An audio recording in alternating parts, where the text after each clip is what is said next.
to the Americans. The deal that was reached was that we would create a new nation with a new capital and entirely new institutions, because the United States is just too far gone in its current state to continue. It has to be rebooted.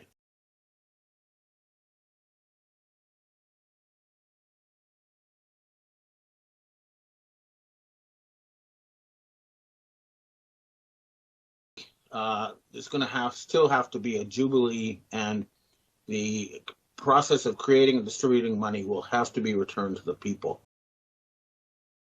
God's Order and the Jubilee. High Priest of the Order of Melchizedek Yatso Jido Sungje.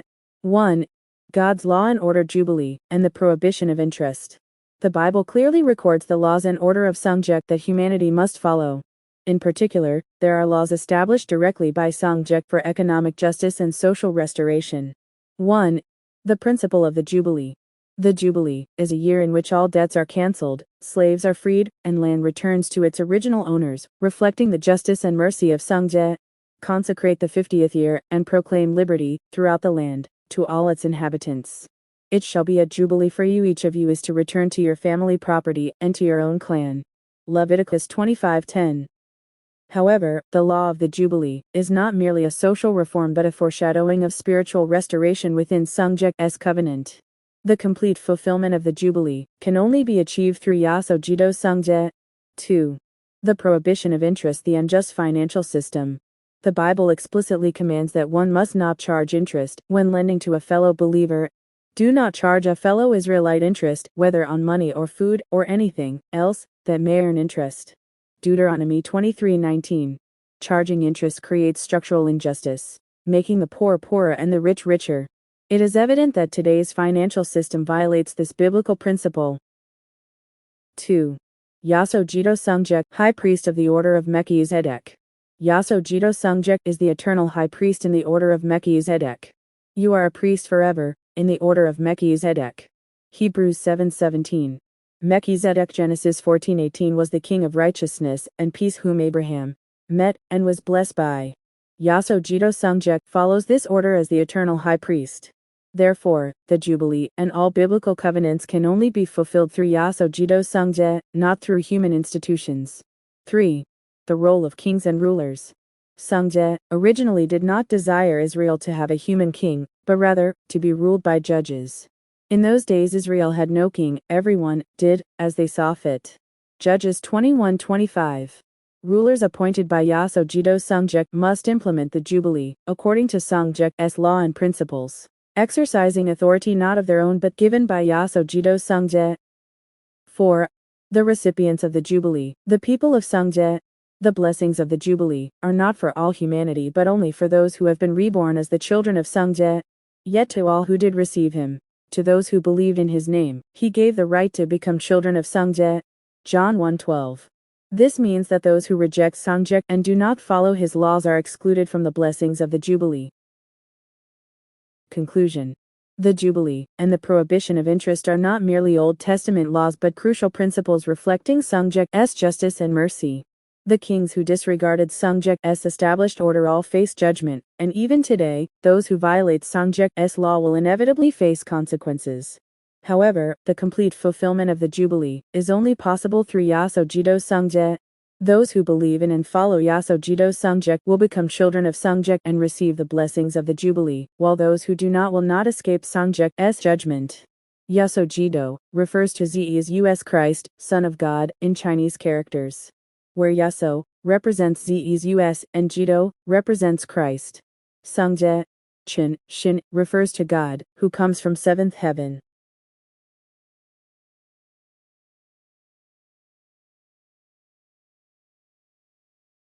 Gone off to a running start. A lot of things have happened in a short period of time. The ones that stood out to me were the fact that Trump immediately withdrew from the WHO and canceled all the COVID laws passed by the Biden regime. This is very important because it means the entire vaccine biowarfare thing is going to be now investigated, and it will definitely lead to war crimes tribunals. So this is important and big. The other thing, of course, was that he withdrew from the Paris Accords. This means that the entire decarbonization scam is over. We are carbon-based life, and the more carbon we put into the atmosphere, the more plants grow. The more plants grow, the more animals have to eat. So it was an anti-life thing, and that's being reversed. Trump is now talking about drilling for oil everywhere, and he's also asked for the price of oil to be pushed down, and that will be very good for the economy.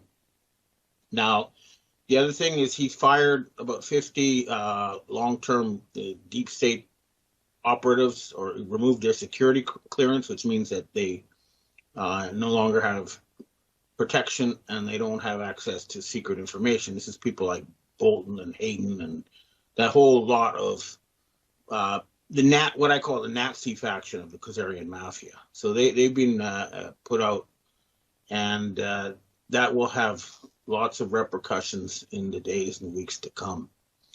Now, there are also a lot of question marks still, obviously. The big one is that he's talking about cutting taxes down to 15% and replacing the Internal Revenue Service with an External Revenue Service. And this is all very confusing, but what it really means is that some big negotiations are coming up, and all this talk about tariffs against Canada and Mexico and China and pushing down the oil price, it's all just an opening gambit. And there's some very complicated negotiations coming up. There will be a meeting this weekend with Asian Secret Societies and White Dragon Society representatives. And what I'm hearing is the proposal is going to be that all U.S. debt will be forgiven, and the U.S. corporation will come under new management with Donald Trump as the CEO. But there are some very big structural issues that will have to be dealt with, and it's going to mean allowing the Chinese to build mega factories inside the United States so that America does not have a structural trade deficit. And it's going to take time, but hopefully they'll do it cold turkey style, and it'll speed things up. All this talk about tariffs too, again, it's just a negotiating gambit, but we'll see a lot happening. Now, the other thing that's very important in what I've seen so far in the Trump administration is that neither Vladimir Zelensky nor Benjamin Netanyahu were invited to the inauguration, and my sources in the Pentagon say that Netanyahu, or the people who use Netanyahu as an avatar, because my Mossad sources keep insisting the original is long gone, but it doesn't matter. The fact that there's a group using him to project power is what matters. And these people are seeking asylum in the United States and protection from war crimes tribunals. And I've heard that this is being offered to them. But the situation in Israel is now that they're going to reconstruct Gaza and compensate the Palestinians, who will be returning there. And there will be a huge boom in construction and money for the Zionists. It's just stupid, but I guess it just has to happen in order to make things go forward. But that's very important. There's been a fundamental change in Israel, and I am hearing that Israel will cease to exist and be replaced by the nation state of Judea, and that the Palestinians, who really are Judeans, the descendants of the original inhabitants of that region, will be given full rights in the new nation of Judea, and it will be under Turkish protection. So that is definitely happening. Now, in the situation in Ukraine, of course, Vladimir Zelensky tried very, very hard to get himself invited to the inauguration, and he was told no, no, no. Now he's talking about joining an anti-U.S. alliance. What this means is that the rump resistance to Trump is the Ursula von der Leyen of the EU, President Scholz of Germany, Jean-Michel the Rothschild in France, known to us as Brigitte Macron, and the blackmail pedophile Keir Starmer in the UK, and of course Trudeau in Canada. They're all going to go. I guarantee you, they will be removed. And the deal that has been reached with Russia is that the Dnieper River will be the new border between Eastern and Western Europe, and Odessa will be returned to Russia, and it will become a free port so that the Ukrainians can export without paying any duties.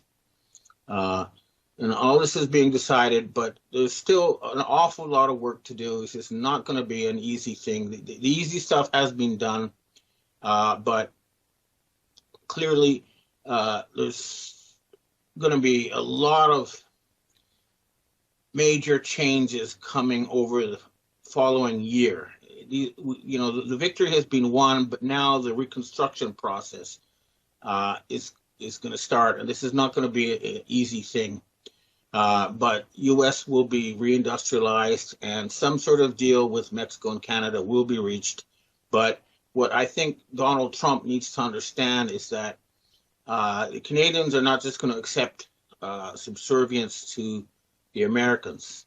What the deal that was reached was that we would create a new nation with a new capital and entirely new institutions, because the United States is just too far gone in its current state to continue. It has to be rebooted, and that will happen. Now, the other thing that crossed my radar that I thought was very interesting was this $500 billion Stargate project announced by Trump and Larry Ellison and Son Masayoshi and these people. This is a sign that there's a battle over control of the dollar machinery, because Elon Musk said there's no money for that. They've only got $10 billion because he thinks he's still in charge of printing US dollars, and that it's all going to go through his SpaceX, Tesla money laundering equipment. And I guess what's happening is that that's being confiscated from him.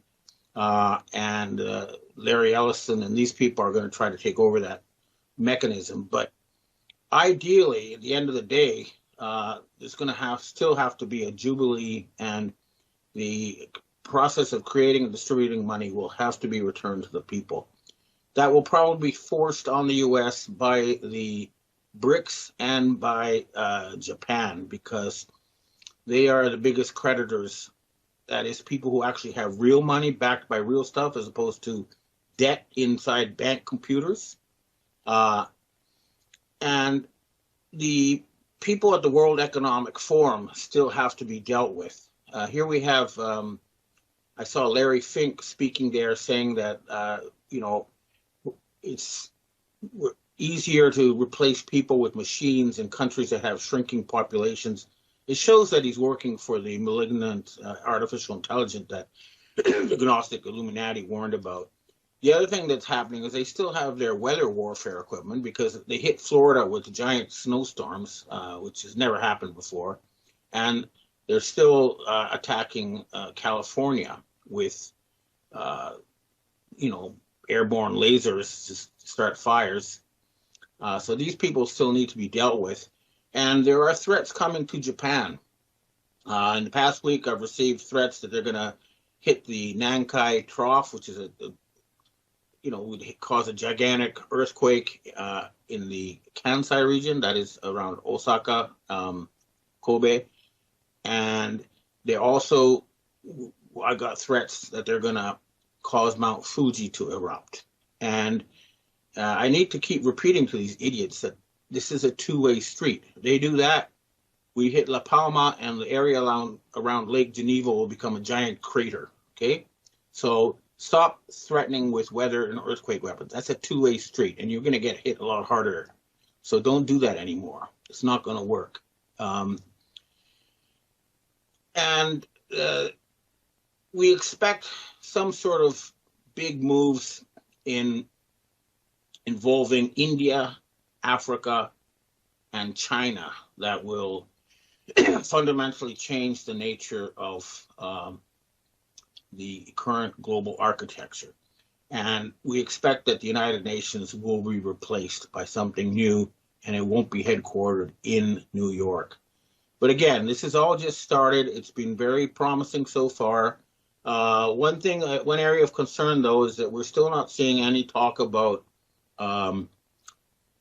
pedophiles being prosecuted, child murdering pedophiles. So that whole issue is still not being brought up in public. But we did notice that Trump signed an executive order releasing all the remaining files on the assassinations of John F. Kennedy, Robert F. Kennedy, and Martin Luther King.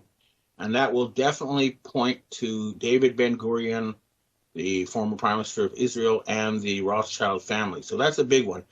And if that comes out, that should open a whole new can of worms, but it's long overdue. So overall, it's very good what I'm seeing. One other thing I should point out is that I'm going to add a couple of videos at the end of this talk showing that Donald Trump was not present at the inauguration ceremony at the Rotunda, but he was appearing with Melania earlier. And the video where he's with Melania, you can see the body language. They're hugging, they're interacting, and you can see her eyes. And they're using blue screen technology, meaning they're in some kind of safe place. And in the Rotunda, they had a Melania with a hat that basically hid her eyes because it wasn't her. And she was wearing 4-inch heels. And the other thing, of course, is you notice that Trump didn't put his hand on the Bible when he was inaugurated. That was because he was not the real Trump, and that was not the real inauguration. It's not because he's a Satanist. The real Trump did put his hand on a Bible at another place. That's what I've been told. So, but clearly, Donald Trump made some mistakes in his first term. When he killed General Soleimani of Iran after offering him diplomatic immunity, and when he killed Kim Jong-un of North Korea, you know, he made enemies. And I'm hoping that he won't do that sort of thing again in this term, that he'll, you know, be more statesmanlike and, you know, realize that you can't solve problems by assassinating leaders. You need to reach deals that are win-win for both sides. And these negotiations will continue. And as soon as I find out what happens in the meeting this weekend, I'll let you know in the Monday report. But there is a fundamental agreement that we're going to come up with something that will be good for everybody, or almost everybody, except for a few high-level Satanists who have been destroying the planet. So I think, you know, so far it's been very good, but there's a lot of work ahead. The easiest stuff has been done. Now it's going to be some hard negotiating ahead of us. Okay, well, that's what I have to say for myself this week. Now I'd like to answer questions from readers and viewers. And we have our first question for today. What is going to happen to the leaders of these sanctuary cities that are purposefully keeping illegal immigrants in the United States? Can they be prosecuted and removed? Furthermore, now that Trump has mandated ICE to start arresting and deporting illegals, so far it looks like a lot have been rounded up. How long do you think it will take to clear them all out? Well, if you're mobilizing the military and the National Guard, as Trump has done, I think a lot can be done in just a few months.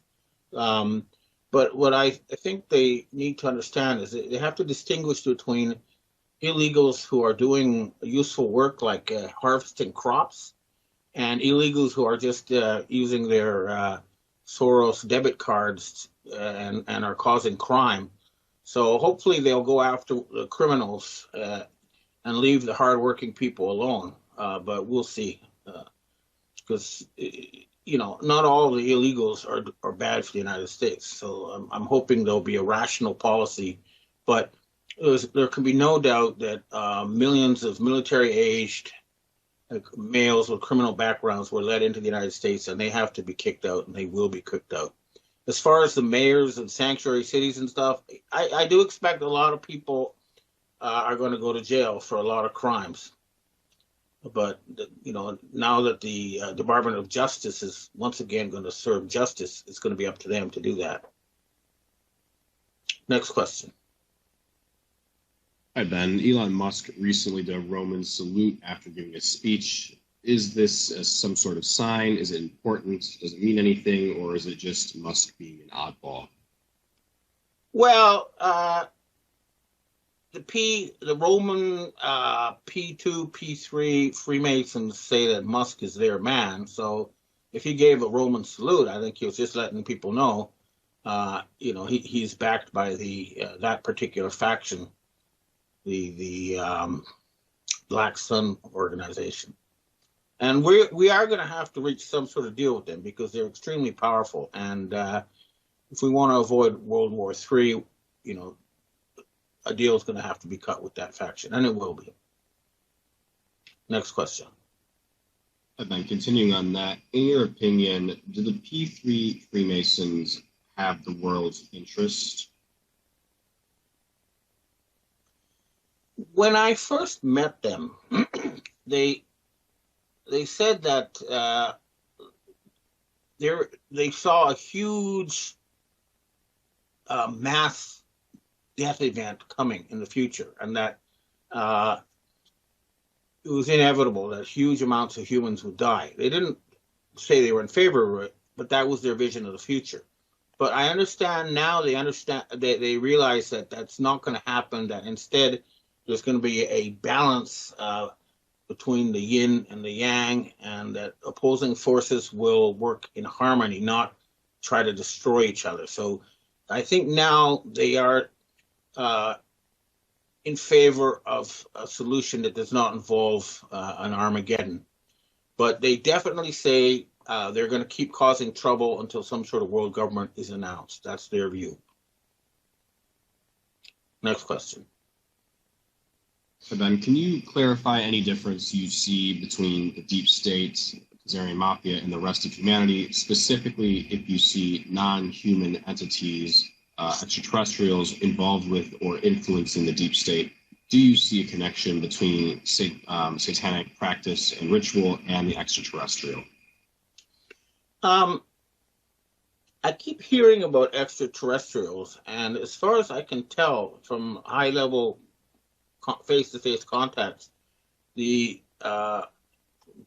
Pentagon higher-ups and these kind of people seem to think that they contact humans via telepathy, and that if they are on this planet, they appear in a human form. But I'm pretty sure that it's going to be up to us humans to fix our problems and not count on some kind of space help on that front. And I think that the real problem is anti-life. Okay, there is a force that thrives on destroying life. We are creatures of the light. We are life, and there is something called anti-life. And I think a large portion of humanity opened a kind of a portal of anti-life, and they were causing huge amounts of death and destruction on this planet. And that portal has been closed now, or at least minimized. That's my understanding. So it was like they were taking bribes to betray their fellow humans and fellow living creatures. And these are the people at the World Economic Forum, and that's proven by their actions, which were, attempts to kill us all with vaccines and plagues and wars, starvation. I mean, they're literally trying to kill us all, and that is now being put to an end. So I hope there will be some kind of alien disclosure, and that we'll all be able to ride flying saucers to visit the universe. But right now, I think it's better to look at it as a multiverse where we have like many different television channels rather than getting on a spaceship and going to another planet. But we'll see. I keep hearing that within the next 10 years, there's going to be huge amounts of revelations on this front. And already you can, a lot is happening. I mean, if you look at the sky, as I do, you will see some unusual flying vehicles. So something is happening. And let's see. Let's wait and see. But I keep hearing Donald Trump is connected to the secret Space Force, and that they are going to make all this open to the public in a phased manner. Not like 10 days of darkness, but just gradually expose us to this information. Well, let's see. Events will prove. But for now, it's up to us humans to fix our own problems and not wait for some sort of space rescue. Next question. Hi, Ben. You mentioned earlier today that Trump released the files on JFK assassination and MLK.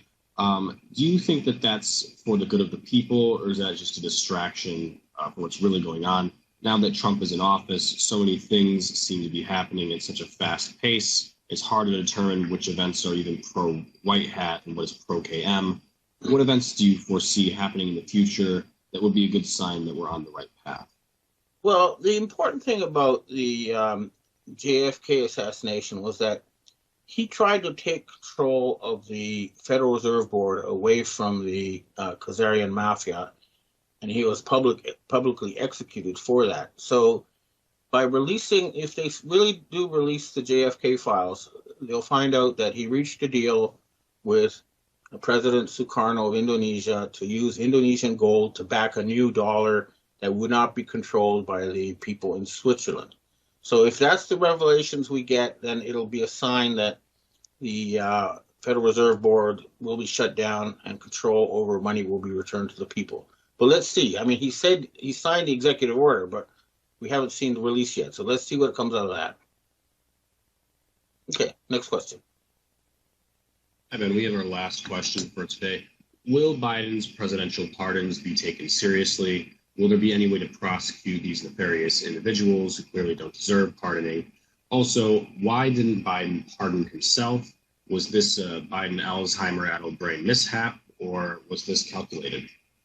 My understanding is that Biden died in 2020, so there's no need to pardon him because he's already dead. And as far as the other pardons are concerned, they all go back to 2014, because that's when they started building the biolabs in the Ukraine to try to kill us all. And these pardons are not going to protect these people. They are mass murderers, and they will face war crimes tribunals. They definitely will. They will not get away with this. Okay, well, I hope to see you next week, and there should be a lot more good news by then.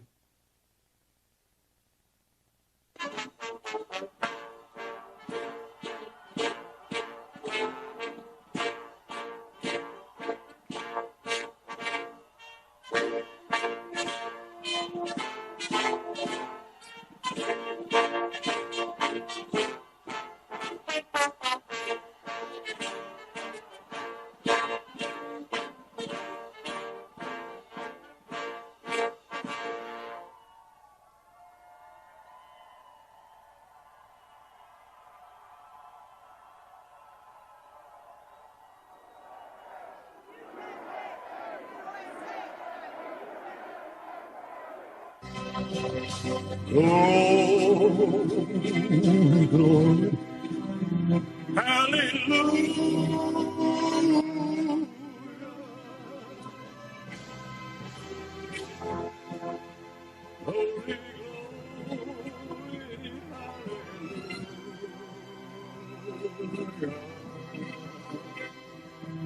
glory,